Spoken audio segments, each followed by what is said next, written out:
Hello, welcome to the Christmas edition 2018 of the DevDecoder podcast. You've got lots of gusto today. I have, but I am not wearing a Christmas jumper. Why? They're itchy and horrible. Mine isn't itchy. It's definitely... It might be horrible. It's horrible, yeah. I think this just shows that they can literally sell you anything if it's the right time of year. Which, speaking of which, comes up to our topic for today, because it's going to be an interesting bit of the podcast. Wait. But before we get on to that, of course, this is probably our last podcast in this studio as is.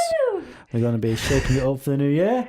And we've been doing a bit of rethinking since the little break we've had for the operation and stuff like that. Which, thank you for all those who sent their wishes. Which was nobody.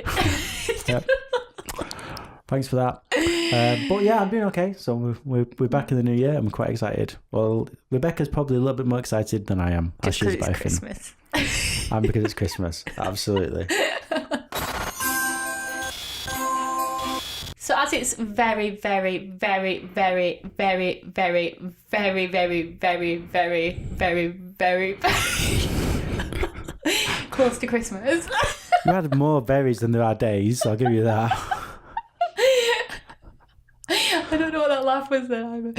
What do you think is the best tech gadget around that people should ask for? The must-have, or what people should be asking for Christmas, or what they should be buying for their kids, or...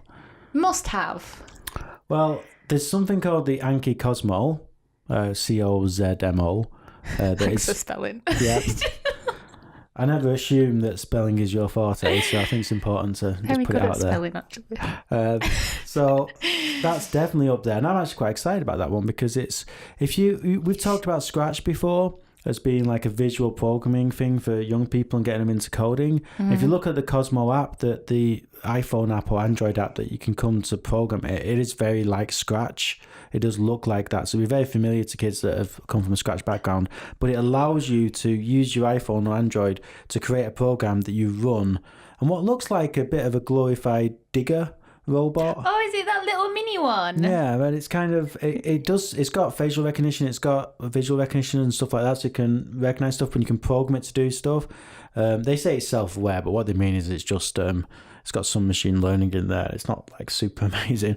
But what's really exciting is that you can just set these programs, run them on them. Now I remember there used to be some like that back in the 90s and even in 2000s where you used to have programmable robots and stuff, but they were very basic. But they're getting much more accessible now. I can see that being one that if you've got a kid that's got a bit of interest in technology and starting to want to get into a bit of programming, what a great way to get them excited about programming. We know that like programming a robot, something that's interactive and physical, it's going to really take over the world. Yeah. Yeah, I can. Rebecca's nightmares are full of little Cosmo robots chasing her around. Like, it could recognise your dog's face. It could recognise my face. I mean, it can recognise faces and stuff like that. I think that's just going to make it easier for you to program it to do things when it recognises certain people in your family and things like that. But it's not like it's armed with a laser rifle or anything like that. Well, at least it's only little, and so if it comes up to me, I can just kick it out the way. Well, that's cruelty to robots. I mean, if it's trying to kill me, then it's self-defense, isn't it? Yeah, I think you can have a hard case to say, Your Honour, I was really in favour of my life when I kicked this thing. They're pretty clever, robots. So I might need a new host after you're in prison for wanton destruction of other people's property, but okay. Sweet! Rebecca's back to the podcast! So no other animals except for reindeers can grow new antlers every year. A male's antlers fall off after they've finished fighting other males for the attention of the females in mating season, and the females fall off after they've had the babies. Oh, I didn't realise that females had antlers that fell off at that point. After they've had the little bambinos. It's not unusual. I mean, antlers are there for fighting, so they're normally there for males to show dominance. So in most species, you only see antlers on the males, but I suppose it makes sense that the female reindeers have them as well, but it must be for defence or something. But they regrow them entirely every year. Yeah, that's pretty impressive. Yeah, that's a beautiful impression of reindeer. Yeah, and of course you're wearing reindeers on your jumper, which doesn't make it any less hideous. Your wife has also got this jumper. So. Yeah, she has actually. Not going to make any comment. Yeah. What a fact. So, how did Darth Vader know what he'd got for Christmas? Dunno. He could feel the presents.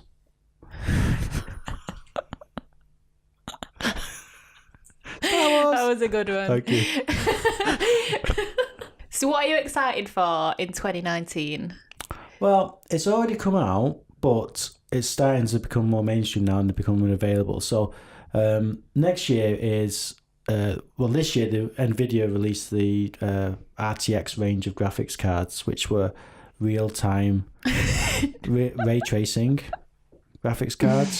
So this is different. Up to now, whenever you play computer games and they use really powerful graphics, a lot of modern computer games, what they're doing is pushing polygons. So what I mean by that is they take a load of triangles in 3D space and they push them to the screen, okay? And that's how they render them. When you want to do different lighting effects and stuff, you have to play a lot of tricks. It's quite techy what kind and of stuff. Tricks? Well, there's loads of things like screen space ambient occlusion and fake depth of field and stuff. It's just volumetric fog. There's all kinds of tricks you can play, right? But none of them are actually the way that actually works. If you think about how we actually see the world, what happens is that there's light sources. And those light sources, for example, there's a light over there at the moment, and that light is shining against you, and it's bouncing off you, and there's some subsurface scattering and some light's absorbed by your skin, and some of it's scattered in different ways, and some of it's reflected. So where it's very shiny, that's where it's reflected directly. Where it's kind of glistening and stuff like that. That's I do just have a shiny face. Yes. Where it's like kind of glistening stuff, it can be what's called subsurface scattering, where it actually bounces around in your skin and then bounces out and stuff. And these are all different things.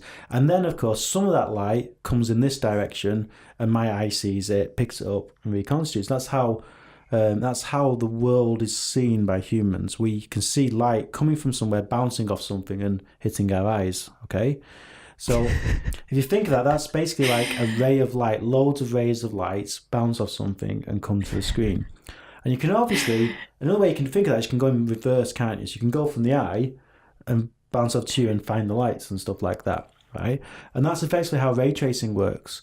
So ray tracing effectively projects lights everywhere, but it's a lot more expensive computationally to do that than to just basically push polygons, which is the way most modern games work and stuff.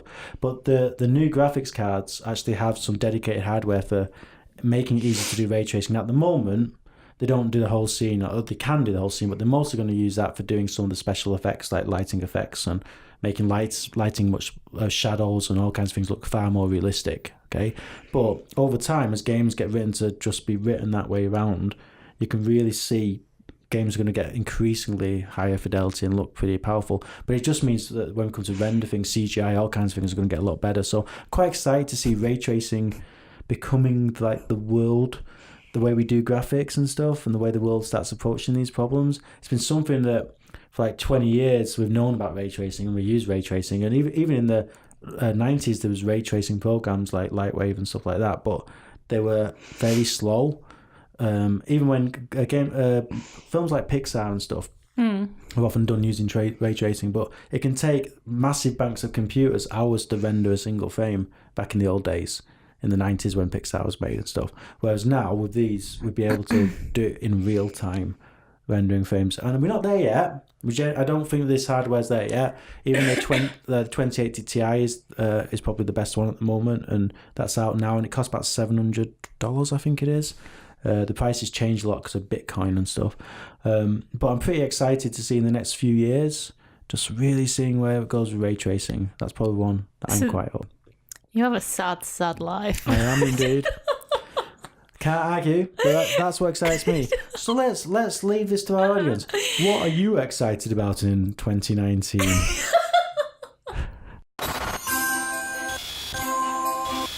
Well, that's the last podcast for 2018. What bits have you enjoyed the most? This bit right here. This bit right here.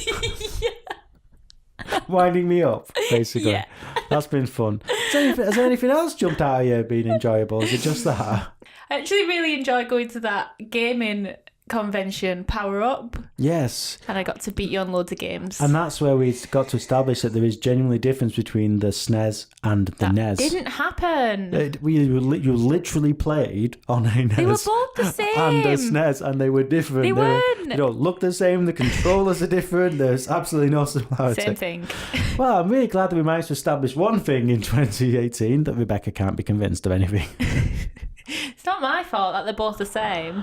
Did you enjoy that though? You enjoyed the playing the games? Yeah. I genuinely think that was probably my highlight as well, because we got to see some really old consoles that I remember from my childhood. That I was really excited. We saw the old Amiga, of course, the Amstrads, and of course there was a BBC Micro Model B, which we've talked about quite a few times about how that inspired me and got me into it.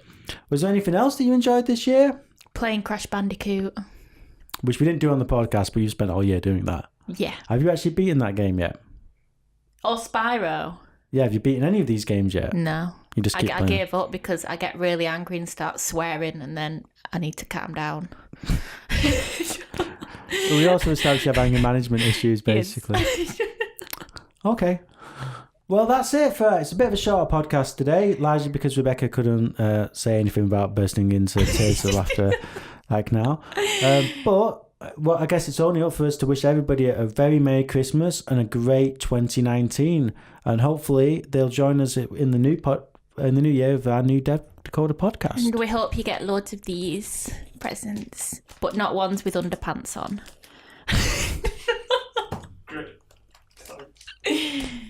Bye. See ya.